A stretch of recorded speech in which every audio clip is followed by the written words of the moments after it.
The French family is made up of three, Kent, Michelle, and Everly, and has decided the time is now. We are 7 months into our year of full-time travel. We have left fast-paced careers in broadcasting and entertainment, decided to world school our 8-year-old daughter, and packed up our lives to travel the world in an effort to live life to the fullest. Come with us on our podcast as we chronicle our journey around the globe, bringing you stories of Frenchativity, which includes the three pillars of possibility, creativity, and tranquility, and ultimately learn what drives others to live life without a net. On today's Frenchativity podcast, we discuss how we are all an important part of the ecosystem. But when you go to these wild natural places, you are an active participant in whatever ecosystem you are in. Your footprint is left for all the species that are there. Every little thing that you do has some sort of impact. It can be positive, it can be negative. But I think the best perspective when you're thinking about anthropogenic effects and how you can mitigate yours is a reminder that you are a part of the ecosystem. You are a visitor, but you're actively participating in it when you are there. Meet Joey Liberatore, founder and host of the Safe Travels podcast. Joey has a passion for the outdoors and purchased a camper van so he can experience our national parks firsthand and talk with the dedicated people that protect them daily. His decisions to follow his heart, fully embrace van life, and make a difference has impacted us. If you enjoyed this episode, please subscribe to the Frenchativity podcast on your preferred platform. We hope this conversation inspires you. Kent, Michelle, and Everly spreading Frenchativity all over the world. This entire family creating possibilities all over the world. Frenchativity, possibilities all over the world. Hello, everyone. Welcome to another edition of the Frenchativity podcast. We have an incredibly special guest to us. Not that everyone else has not been special, but certainly this comes with a longtime connection. Mr. Joey Liberatore joins the podcast with us, and he is the host, the creator of Safe Travels. Our paths go way back when in the hockey world. And it's so nice for him to check in with us because Joey, of course, when you say Safe Travels, that means he's traveling. Joey, first question, where is Joey Liberatore? I am in Missoula, Montana, but first it's great to see you both and get to talk. I know this podcast has been a long time coming, and I feel like delayed this significantly with travels and other things, so apologies for that, but excited to talk to you both now. Yeah, I'm in Montana, which is a place I've wanted to come to for a really long time, so it's pretty special being here. I think people have this image that van life is like this really glorious lifestyle, which you both experienced. It can be amazing, and I would say 90% of the time it's amazing. And the other 10%, you're in a Cracker Barrel parking lot or a Walmart parking lot like I am tonight. So not that it makes it any less special, but Cracker Barrel parking lots always come with some sort of adventure, not usually the one we're seeking. But yeah, that's currently where I'm at tonight. I love it. And it comes with an advantage of breakfast, which you're going to have in the morning. You must. We're just going to put that out there. And number two is there's a special connection with Cracker Barrel with the Midwest girl sitting next to me. So Cracker Barrel is a good thing. It's a very good thing. Very fond memories of the Cracker Barrel. But what I do think about when you say that is kind of experiencing both ends of the spectrum. And then that allows us to know when things are really spectacular and when things are also like what we need to do to make the other things happen. And it's really cool that there's a place like Cracker Barrel that can provide that. So shout out to the Cracker Barrel. Yeah, text me about the breakfast in the morning. We will know how that goes.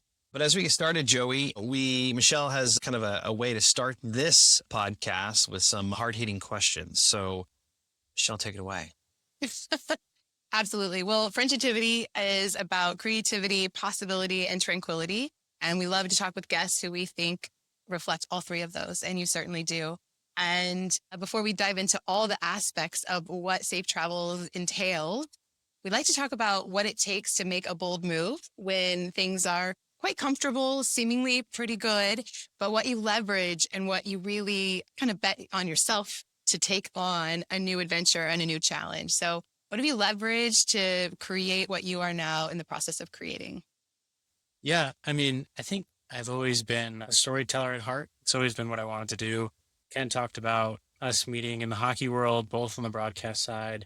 We got the pleasure of working together on and broadcast. And so fortunately, I've been able to kind of leverage those skills that I've been working on majority of my life, working in sports and in broadcast. And I think as I've gotten older, something that's been hard to, I guess, grasp with my mind is that like childhood dreams change. And that's been something that I've been working through, I think, over the last couple of years, getting to a point in my life where I was excited and grateful to be and still am. But yeah, childhood dreams change. And so because of the tangible skills I was able to develop with some great leaders and mentors and people to work with like Kent, able to leverage skill sets and storytelling abilities that I was able to develop over the last decade of my career. So Safe Travels really takes that to a whole new level in terms of storytelling. And then I think the other thing is I grew up with my dad being a truck driver, always on the road. And I joke with friends all the time that like being on the road is in my blood and adventures in my blood. And my mom is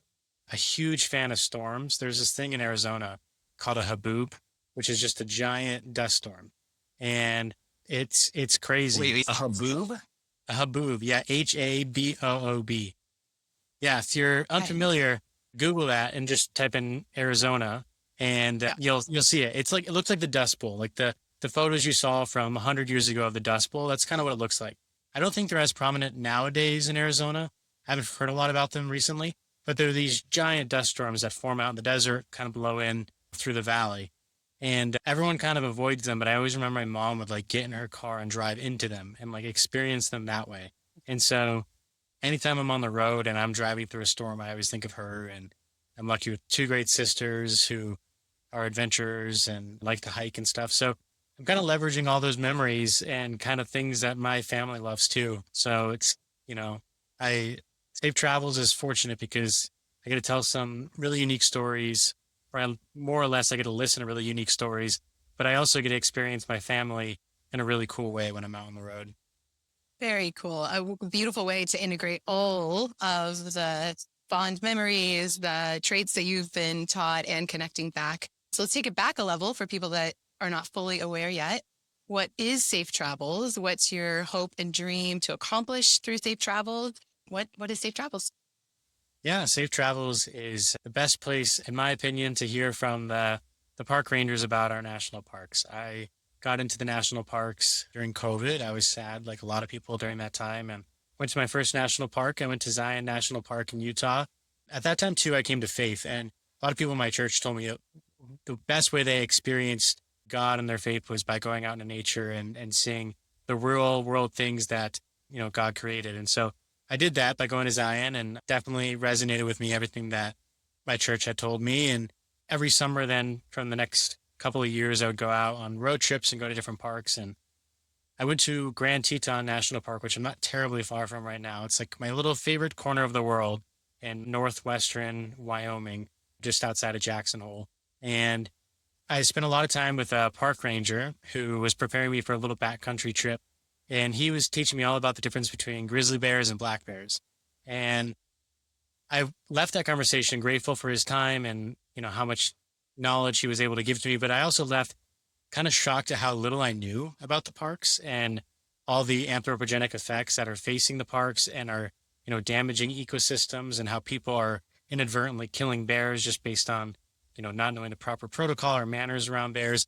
And it, in a way it hit home. And after I left there, I went to Yellowstone and Yosemite. And the whole time I kept thinking, like, I wish I just had a podcast to listen to that told me how to behave, how to act, how to be safe, what to experience, how to experience it in a more meaningful way than just trip planning.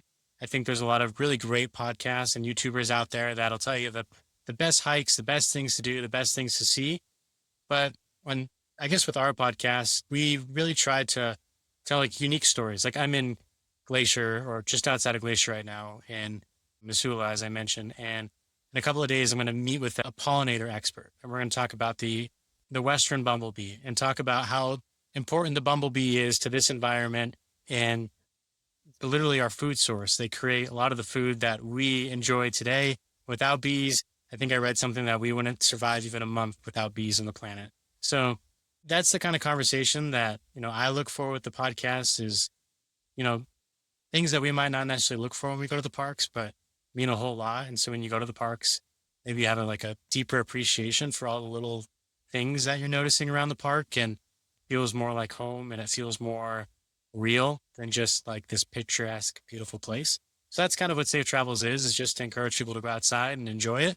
but also to maybe look a little deeper. And yeah, I learn a lot on the podcast. I do as much research as I can, but I also have kind of this weird philosophy of not over researching, because I want to learn with the ranger. I want to learn with the listener. So a lot of the time when I leave these interviews, I feel like I took it in from a listener's perspective as opposed to like a podcaster's perspective, which has been, I guess, a real treat for me. Well, just so you know, we've done absolutely no research on you. So we need to learn about Joey Liberatore. But what I want to keep this thing going though on Safe Travels here for a moment before we dive into some of your childhood dreams. That being, how has it been for you to have this passion to go out and do this, something that makes you incredibly happy and fulfills you, and then have the response that you've been able to get, the followership you've been able to get, growing your YouTube channel and Instagram? What has the experience been like to know that there is a lot of like-minded people like you out there that want this content, that want to listen to what you have to say? Yeah, I think, you both are on the YouTube journey and the podcast journey too. When we have this idea of something in our head, we're like, oh, everyone's going to love it. It's going to be wonderful. And then it takes time. Like, you learn very quickly. It's almost like a gut punch. It takes time to develop listeners and people that follow your work. And I've been fortunate to have some rangers that are just overfilled with joy and passion. And that's really resonated with people. Seeing somebody in their work environment wearing the iconic arrowhead patch on their shoulder and the ranger badge, and to see them so happy in their element has really resonated with people.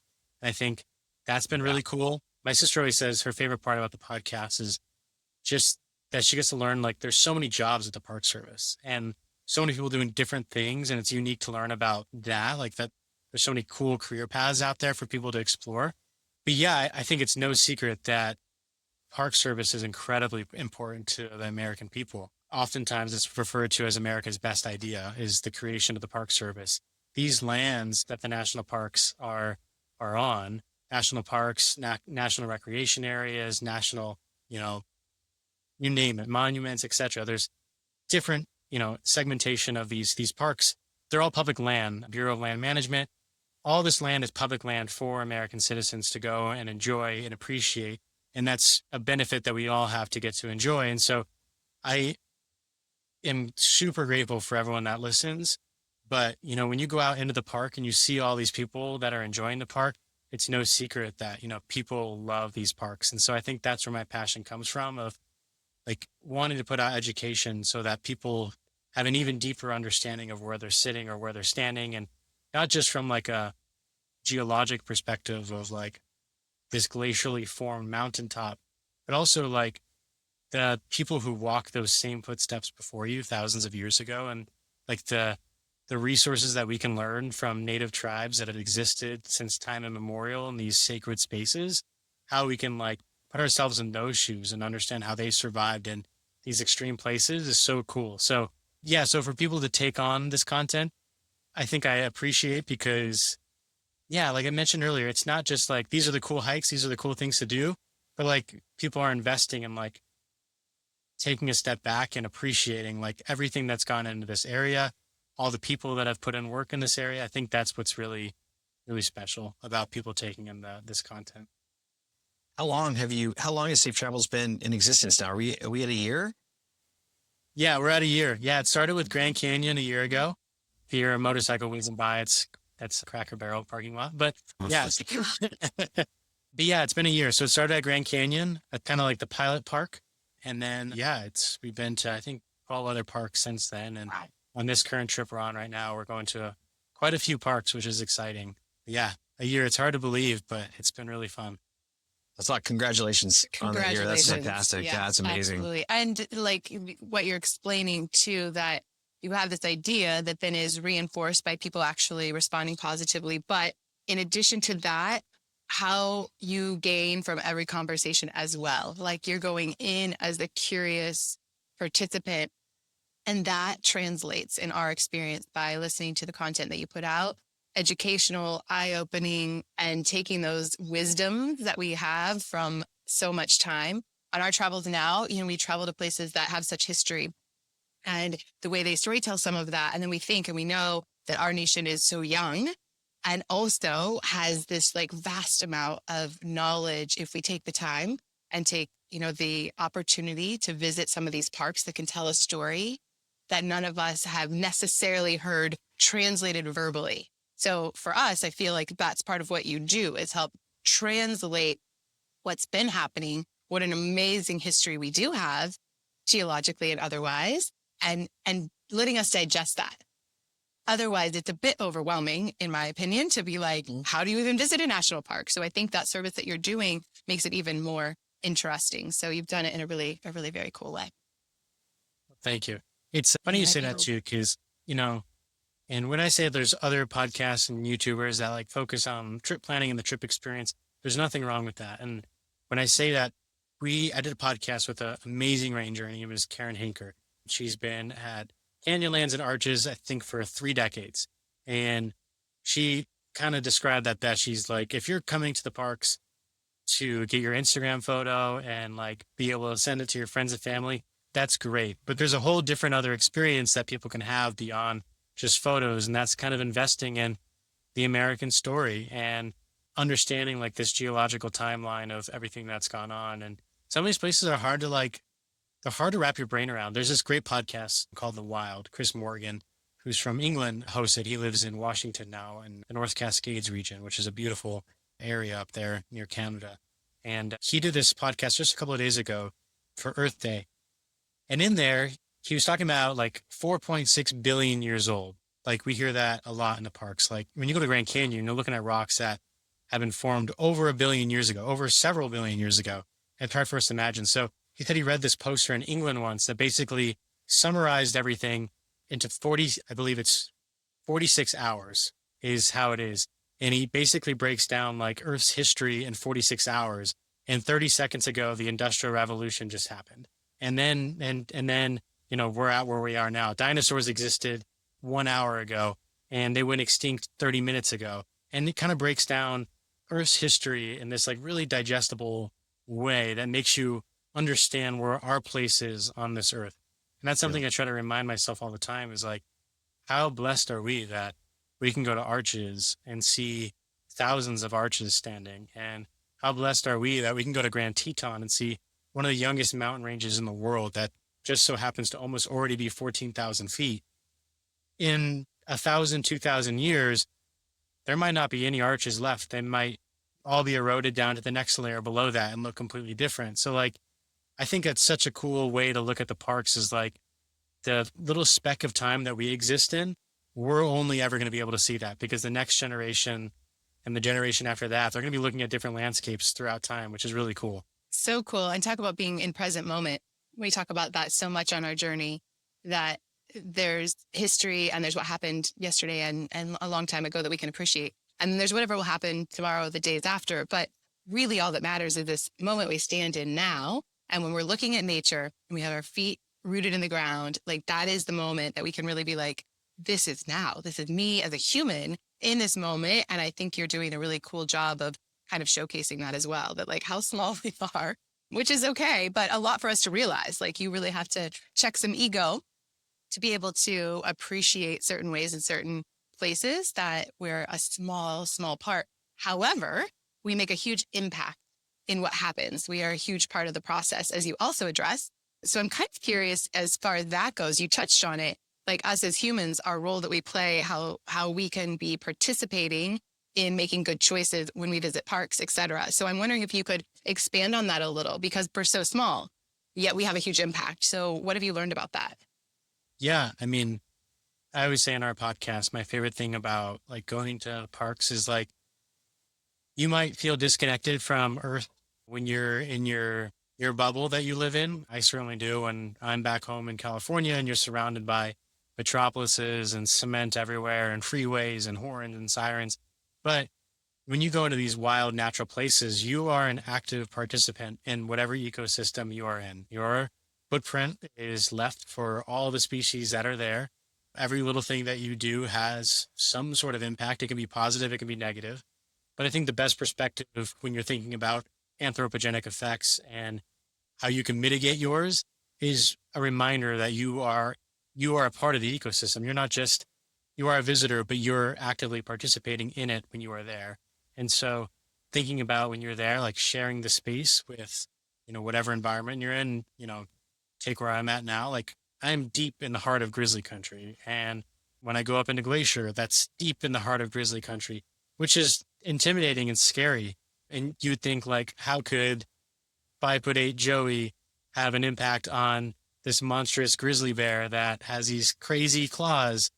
Well, it's easy. Like I could habituate their behavior. And, if I'm confronted with them, if I don't have the right material like bear spray, and I try and distract them with food, for instance, like I throw my food a different direction to distract them, ultimately what happens is that bear now becomes habituated to humans. He sees Kent, he sees me, and he says that person could provide food for me now, which makes them aggressive and potentially dangerous. And so at that point in time, that's when parks start to step in, and they could collar them and relocate them to a different area of the park if they see that bear keeps returning back to that same spot where the incident happened. That's ultimately where they could be euthanized or sent to a zoo. So yeah, it might seem silly that just a little human like us could like have an impact on these amazing species in the world, but we do all the time. Even thinking about rocks, like in Death Valley, they talk about not moving the rocks at all. There's little ecosystems underneath these rocks, and rock collecting at national parks is a thing. People like to leave a memento everywhere they go, which, is, in theory sounds harmless. And I don't mean to be the guy that's like, you can't touch anything, you can't do anything. It's not about that. It's just about, yeah, feeling connected to the environment you're in. And I think that's where all this comes into play. When you feel connected and you feel like you're a part of the ecosystem, then you start to like second guess those types of decisions. Like I was probably that guy that picked up the rocks a couple of years ago. And now, when I look at it, I feel differently knowing what could be under there. And so, yeah, it's really interesting. One of the big things in the content space is national parks are kind of hard to create content in. There's a lot of restrictions there, which have lessened up over the past couple of months, actually. But there's no drones, for instance, in the parks. I recently got a drone to fly in like other areas of the country because a drone just makes everything look so cool and, whatever. But you're not allowed to fly them in national parks. And it might not make sense, but if you think about it from this perspective of if you fly a drone, you can't really see everything too closely. You're looking at it from high up in the sky. But if you're flying next to a tree and say a falcon is nesting there and it's nesting season and a drone zips past this tree and a falcon's in there with its eggs, that falcon could ultimately feel threatened and leave its nest. And all those eggs remain there. And now those eggs won't hatch or become a falcon. And so an endangered species, now you're losing a generation of falcons that could be in that area. So all these things we can get frustrated about with not taking rocks, not flying drones, etc. There's bigger things at play that we could be affecting. And I think that's certainly taking time for my brain to process, but I hope people that go to the parks kind of invest in that. It's kind of special when you know that level of like, I don't know, like depth that's involved in these parks. You mentioned bears. I don't think you'll ever come into a close encounter with an elephant, but if you do and it starts to chase you, my advice to you is run it in zigzag. I watched that episode of Friendshiptivity. It can only see straight ahead. I'm here to help. I'm trying to give help to you and your viewers. But on a serious note, we mentioned that you've been doing this for about a year and you've talked to some incredible people in the National Park Service. But when it comes to the landscape of the national parks as a whole, it's kind of a difficult time. And, not only for the national parks, but its employees as well. How have you, through Safe Travels, been able to navigate this climate that is over, kind of drenched itself over the National Park Service right now? Yeah, I mean, I've been able to navigate it, I guess, just by changing my perspective of the situation, I suppose. Like, it's really easy to get into a negative thought pattern, I think, in life. And certainly what's facing the Park Service and the Rangers. And I've been beyond blessed to spend as much time as I have with Rangers and to get to know them and their knowledge and passion. I mean, most of them have been there for decades. I mean, the new generations of scientists that are entering the parks now are certainly special. And those are the ones that have faced a lot of the repercussions of what have gone on with the Park Service. And fortunately, with the first wave of what you're referring to of staffing cuts, they have been reinstated for the time being, but don't know what the future holds. Ultimately, in the next couple of months, as new philosophies take over and, whatever habit, and we're not going to get into that, but I think continuing to support your parks by showing how important they are is really what's important here. So going to the parks, educating yourself on what the park service and what the staff is going through, being a little bit more patient if you're waiting in longer lines, or if the line to get into the park is long, or if there's trash overflowing at campgrounds, or if bathrooms aren't clean. Like that's going to be a lot of people's experiences, unfortunately, with what's gone on over the last couple of months with the parks. And so I think coming in with an open heart and, feeling blessed that you're in such like a magical place, and giving the Rangers grace, and not only giving them grace, but giving them support by maybe picking up trash, bringing your own trash bags and packing trash out, cleaning up where you can. All of that will certainly not go unseen and be really appreciated. And, I think in a way that makes you feel more like you're part of the ecosystem. You're now nurturing the land that you're stepping on, you're taking care of it, and you're supporting the people that have dedicated their lives to stewardship, which is the Rangers. So yeah, it's interesting times for sure. But, I talked to a Ranger recently, and, they have a cloud over their head, but they're still like over the moon to talk about whatever park they're working at. And they're over the moon to get somebody new at the park and learn about the park and experience the park, despite whatever's going on in their, work life. They're still like madly in love with making sure that people like ourselves experience the park and get to experience our land. So, I think they'd be equally disappointed if you didn't show up at the parks and still have your type of park experience. So going there and supporting them, I think, is the best way to navigate what's going on with the park service. And just going with an open mind and do your part in helping out. Well said. Yeah, it's great. You wanted to take a step back in history. I do. I'm going to pause on safe travels for a moment, and I want to know about Joey Liberatore. It's all connected. I've heard about this childhood dream early on, and I have a sense of the young Joey, but I want everyone else to get a sense of the young Joey. So growing up, what was your passion? What were your dreams early on?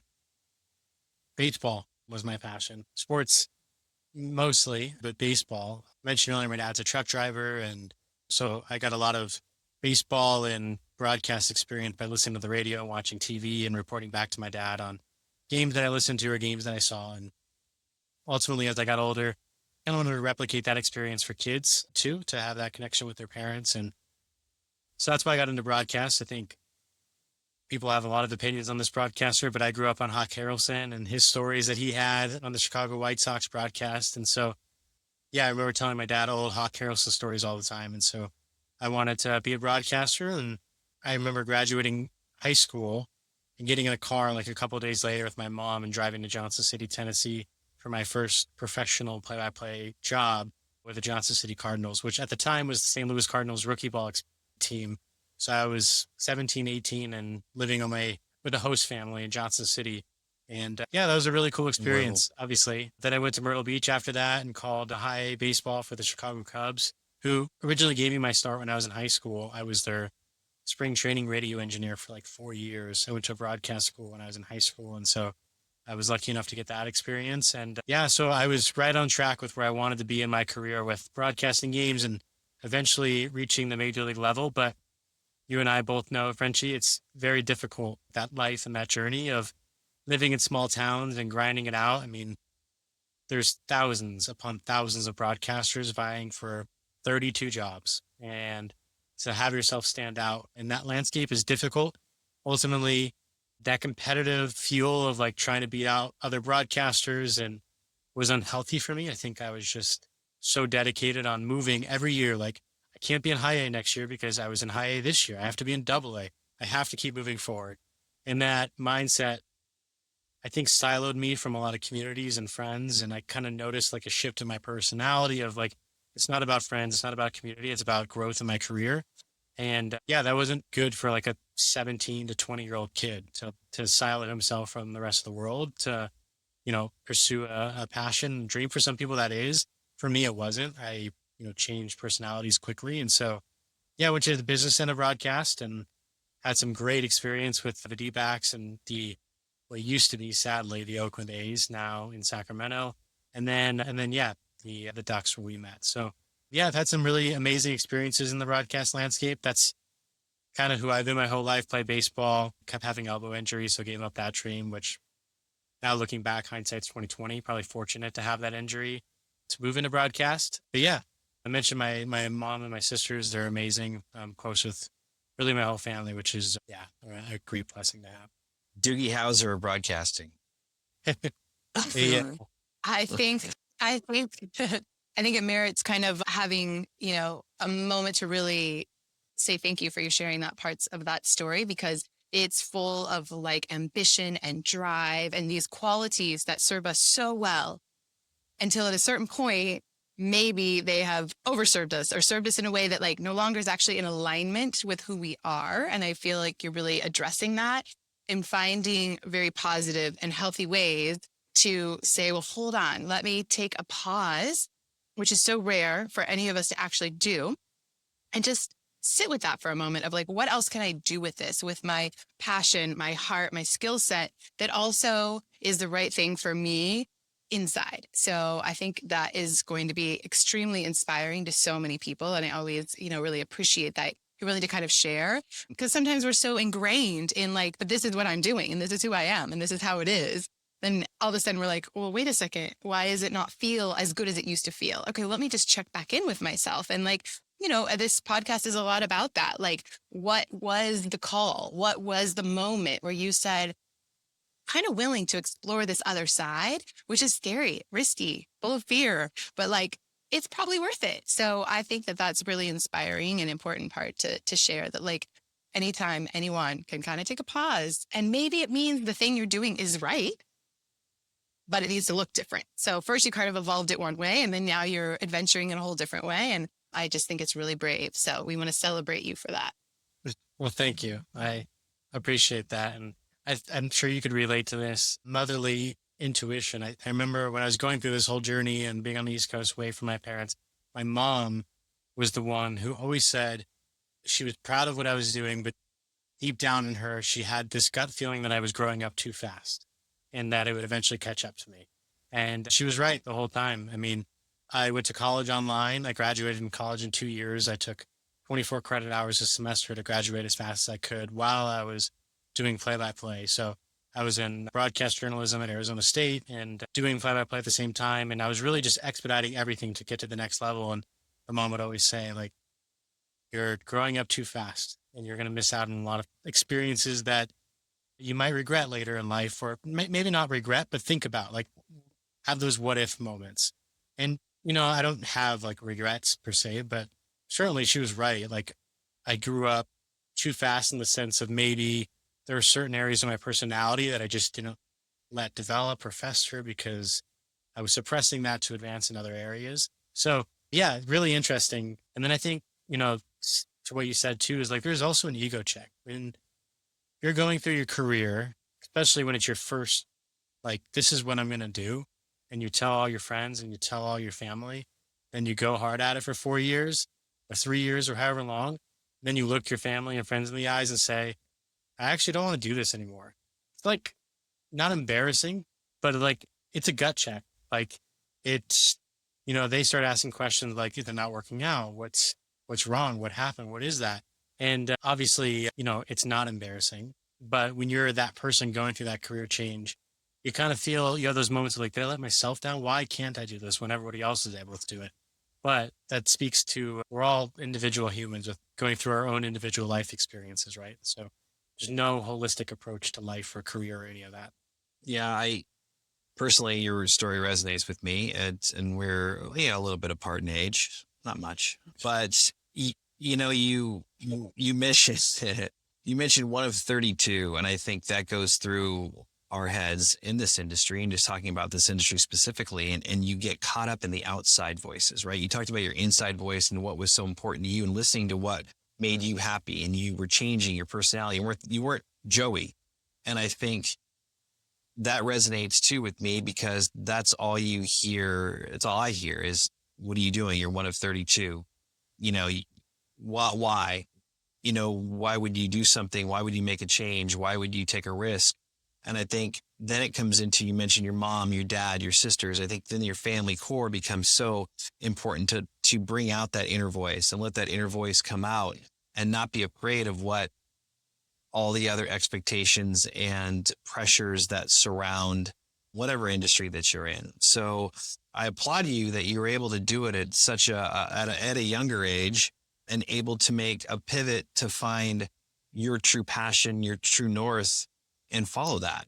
And I think that's, as Michelle mentioned, certainly, I don't know if I knew that we were going to become an inspiration, which you are to us. And I enjoy our conversations always, whether it's on camera or, on just a phone call. But yeah, it's very cool to hear you do that and recognize it at an early age. And I think I wish I would have recognized it earlier at an earlier age, but it's nice to be in a position where I am now. And so, but I do look at you, Joey, as an inspiration. Like, you have been along this ride with us from the beginning, and watching you do what you did with Safe Travels certainly gave us some direction and some sort of a map to kind of do what we're doing right now. So yeah, thank you. Well, I appreciate that. You guys are obviously inspirations for me as well. And I always appreciate our monthly catch up on the phone. And obviously we spent a lot of time together before you guys left, and I'm sure we'll spend a lot more time when you guys return someday from your exciting adventures. But it's cool to see you guys from afar growing in terms of your content, but overall less than that, or more, I guess more than that, way more than the content side of it, is just your guys' happiness and flow with life. And I'm sure you've learned so much and are, one day when you come back, have a whole new perspective on how you see life. And, I think that's the biggest thing with like the perspective change is like, you probably feel this too, is like broadcast is all about like, how can I advance? What you guys are doing, and what I hope Safe Travels represents, is like, how can I use myself to like talk about something that's much, much larger than me, and hopefully get more people outside? Because it's never about me, and it has never been. I don't ever want it to be. Like, Safe Travels is the park rangers. It is the park service. It is the adventurers going outside. That's what it is. And you guys are opening that same door for people to experience life outside the US and different countries. And you've met so many other people. Like, the whole hope is like, we're opening doors to hopefully other people's hearts, and less focus on us and more focus on like the other people that we get to interact with. Absolutely. Part of that ecosystem of the human ecosystem, like we talked about it as far as nature goes and our role in nature, but we sort of view it that way, like you do, that we're shining light on other aspects that actually just kind of help our humanity side. Like, the people that we meet, they inspire us. They change something in us because they give new perspective, different insight, different ways of thinking. And then that just, expands how we operate in our community, within ripples out, of course, too. So like all these different ecosystems that work together, and it's all really beautiful. It's not always easy, but it's always really beautiful. Yeah, definitely. And there's a joy in it. Let me say this. Oh, go ahead. I'm sorry. I was just going to say there's a joy in it. Oh, definitely. Yeah. If it was easy. Yes. Yeah. Yeah. Uncomfortable. Be uncomfortable, right? Like, that's something that a mantra that we have is get uncomfortable, and then you'll do great things. You're forced to think outside the box. You're forced to be creative, and those are all good things. And I think you are. And what I was going to say is, on this trip, we were uncomfortable. We got in a camper van for 10 days, and we learned that camper van life is cool. It is awesome. Like, we watch you, we follow you, but we couldn't relate to it because we were never in a camper van. We went from Sydney to Melbourne for 10 days, stayed at a couple national parks.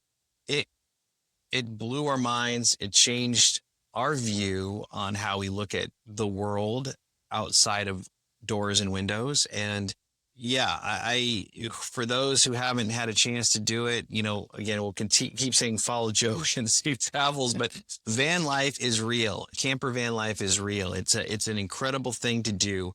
Get out there, see your national parks, experience nature. Like, it was awesome for us, but for our daughter as well. I mean, it was just such a cool experience.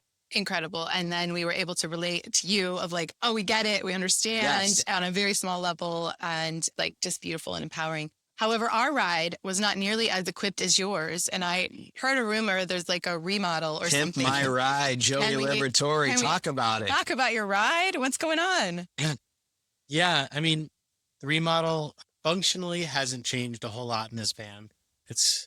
I would give you a 360 tour. Maybe I'll just send you some B-roll for the podcast of the van, but to add in. That's But yeah, I mean, the remodel was really just to make the van feel like me. I bought it mostly built out, and so a lot of the interior design was done by somebody else. And I figured I was going to go on this long trip to Montana and Colorado and wherever else I'm going to go, and I wanted it to feel a little bit more like me inside of here, so it felt more like a home. So I redid the walls. Look, these walls that you see behind me, which wasn't the original plan. It was supposed to be a white oak look, which I did put up the white oak. But the cool thing about a camper van is you learn so much, as I'm sure you guys experienced, just in life. Like, I tell people all the time, the best part for me about living in the van is, like, I hate to admit this, but it is the truth.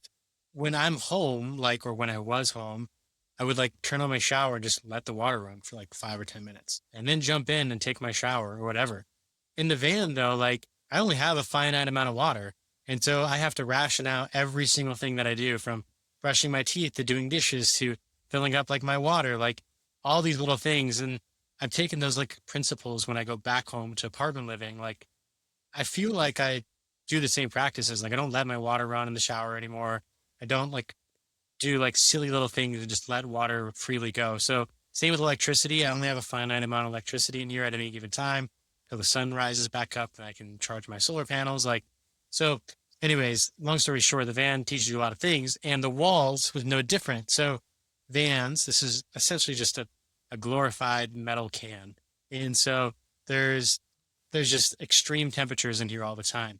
So I put up white oak paneling up here, and I came back after visiting my folks in Phoenix after 2 weeks and come back in here, and from the extreme heat, panels were contracting and expanding constantly. So they're breaking off the walls, and then I had a filler line at the top. They were falling from the filler line, and it was just a disaster. So I ditched the white oak, and I don't know how I feel about the new look. It kind of looks like I'm in a fancy hotel, but the new walls are up. They're white with this marbled design. And then I really love the kitchen backsplash though. And again, I'll send you some video.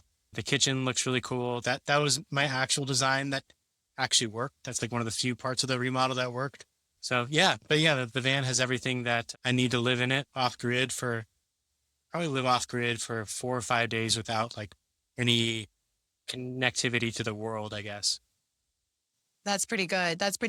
I can really appreciate how you're talking about the lessons that you're learning. And I think just even within your environment, what you take back. And we certainly resonate with that, traveling in all the kinds of places that we have.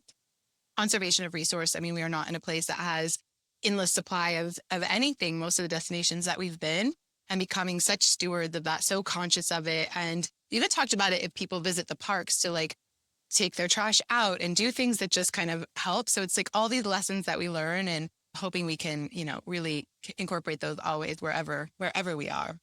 And I really appreciate that you were practicing non-attachment. You were not attached to that wall. You were able to pivot and come up with something different. And I think that's a big lesson too of we're not really attached to any result when we're on these grand travels, because everything unfolds as it needs to. And if we're attached to any particular thing, that's only going to cause a little more rub for us, more suffering for us. So just being really unattached to the outcomes, having goals, having desires, having a path that we hope unfolds, but also knowing most of that's not up to us. We just play our part in it. So I actually really resonate with the wall example of that. Don't be attached to your white wall. Yeah. It's, I'm sensing a camper van makeover series spinoff, Joey, just so you know. I would, if all things go well with safe travels, I eventually would like to build a van from scratch. I love this van, and it has low mileage, so I'm going to drive this thing till the wheels fall off. But a decade down the line, it would be cool to build one from scratch and learn. You become a little plumber and electrician and all this stuff when it comes to the vans. You have to figure out how to fix things and rebuild things. And yeah, you become a jack of all trades by living in one. Yeah, Michelle just said in my ear, it doesn't seem I don't think the Frenches are up for doing all those things. So yeah, we'll just probably rent for a while. For a while. Buy the full insurance, by the way. That's That's what I always do, just in case. Hey, listen, we could keep chatting, as we always do for a long time, but I'd be remiss if I didn't ask you about going back to kind of the interviews and the stories that you do, obviously centered around the national parks, but it's been neat to watch you collide both your worlds when it comes to sports and nature. And you were able to do that recently with a very special NHL Hall of Famer. Please, if the people haven't seen it and heard it yet, shame on you. You need to take a look at this no matter what, arena you're in. Tell everybody who you spoke with and what that experience was like. Yeah, someone near and dear to both of us. His name is Scott Niedermayer. He's one of the 10 greatest hockey defensemen all time. I think he's one of 2 players that have won every major championship in professional hockey. And the thing he's well known for 2 things: being one of the smoothest, prettiest skaters around, and also just being just a phenomenal leader that people look up to. And the thing that makes him truly remarkable and special, though, is like all of that takes a backseat to the things he's most passionate about in life. And that is being a minimalist, that is taking care of the planet, that is taking initiative in his life to use his platform to speak up on the things that he cares about. He's on the board of governors for the Yellowstone to Yukon Conservation Initiative, which is essentially a plot of land from Yellowstone in northwestern Wyoming all the way up to the Yukon in Canada.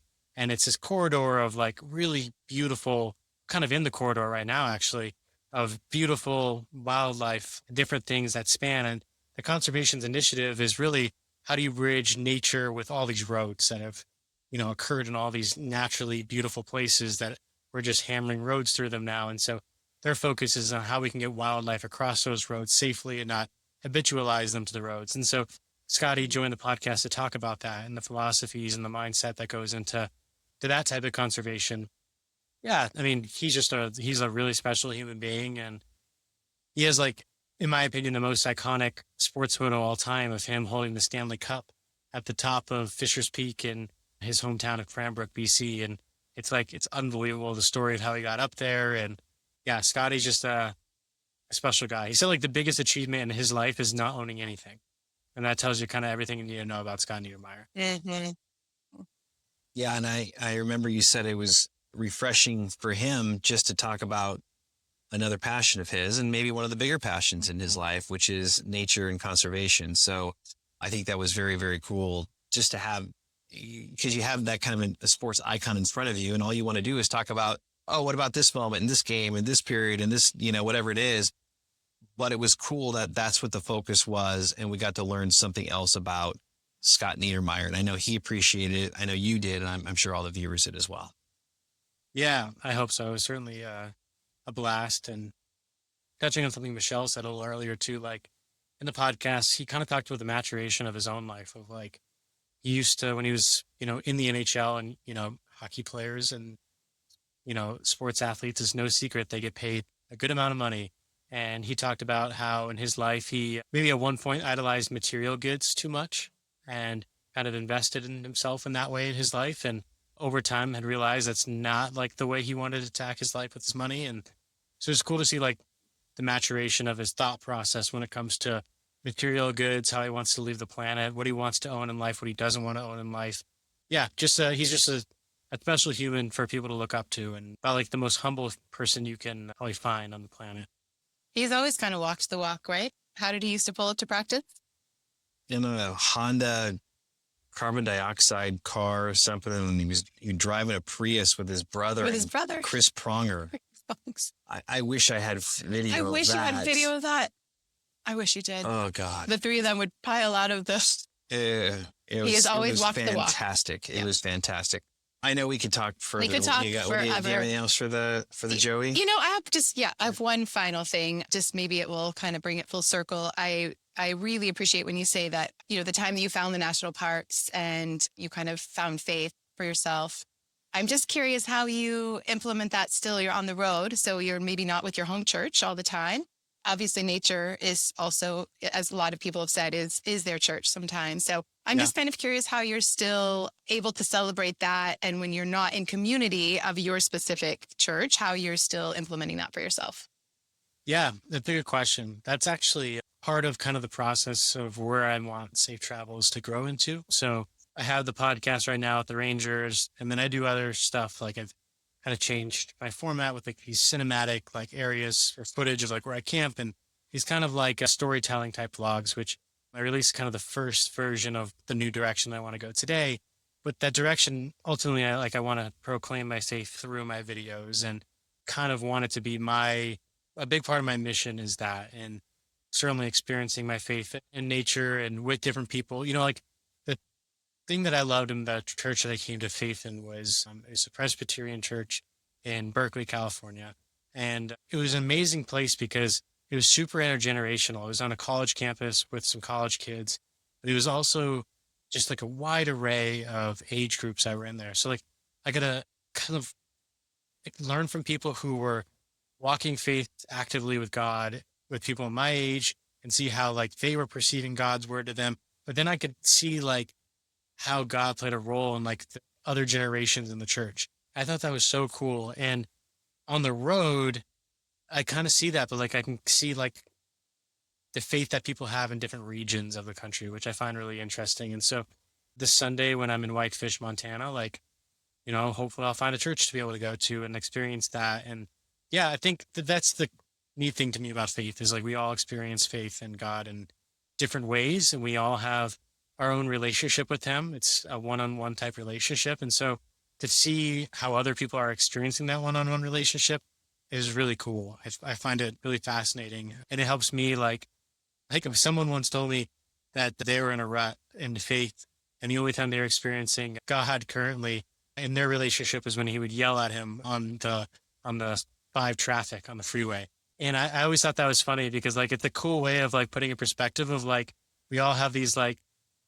one-on-one relationships, and sometimes it's a nightly prayer, sometimes it's yelling at him on the 5, sometimes it's out in nature, sometimes it's helping someone across the street. Like it's always like for everyone it's different. And like I could feel connected to my faith by doing X, but you could feel connected to your faith by doing Y.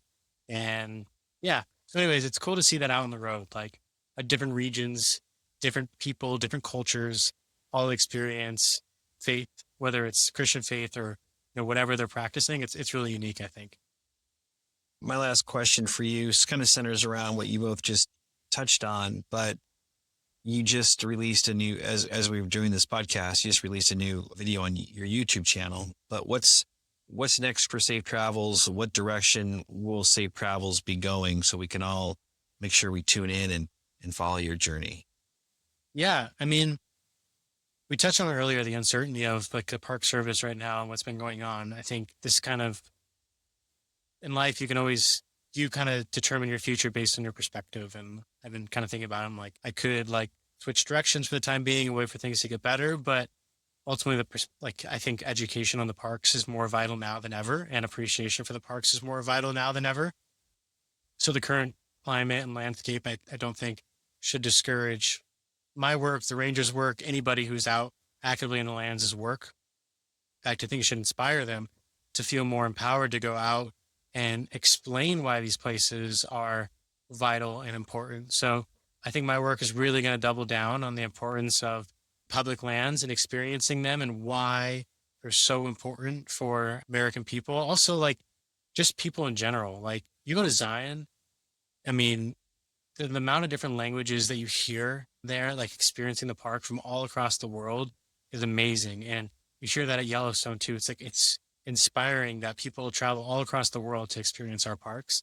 And I think it's a great ringing endorsement for how special our landscape is. And so, yeah, I think the development of Safe Travels will to be double down on the importance of public lands, having conversations with park rangers, but having conversations with people with influence that are also speaking out in the space, I think is another area in which I'm going to eventually kind of adapt into. And then, yeah, I released a YouTube video today. It's kind of like this storytelling through almost like ASMR cinematography. So like less focus on music and like having the music drive conversation and stories, and more just like taking a second to like listen to the birds and like natural landscape mixed with some music and mixed with like whatever I'm feeling that day. So like the video I released today, I shot across 4 days, but all the words and all the language in it was actually all written this morning just based on what's on my mind. So it's like kind of like a diary entry with like long form,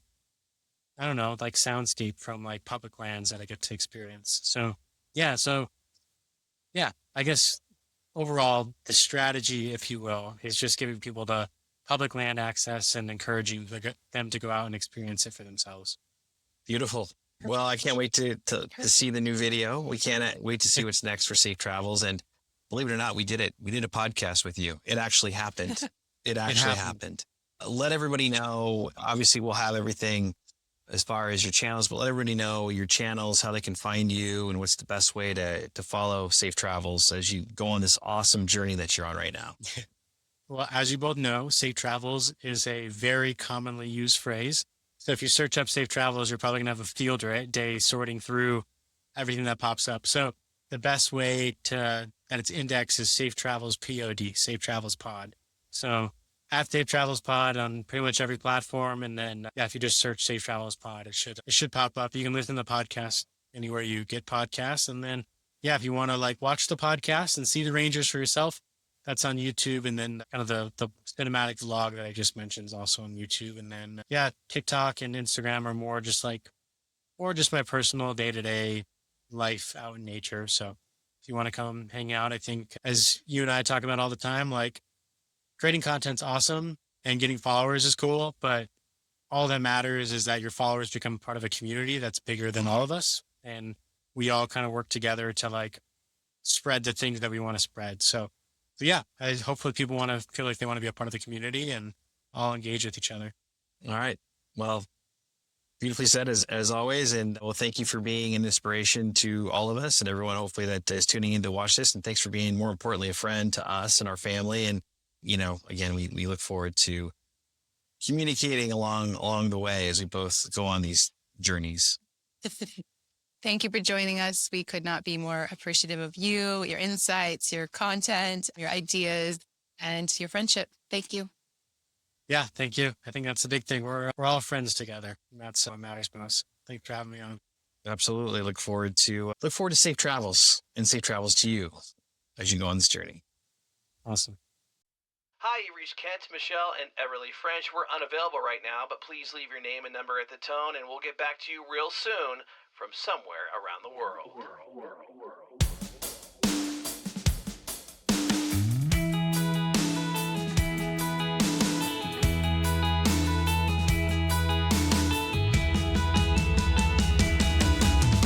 Kent, Michelle, and Everly spreading Frenchativity all over the world.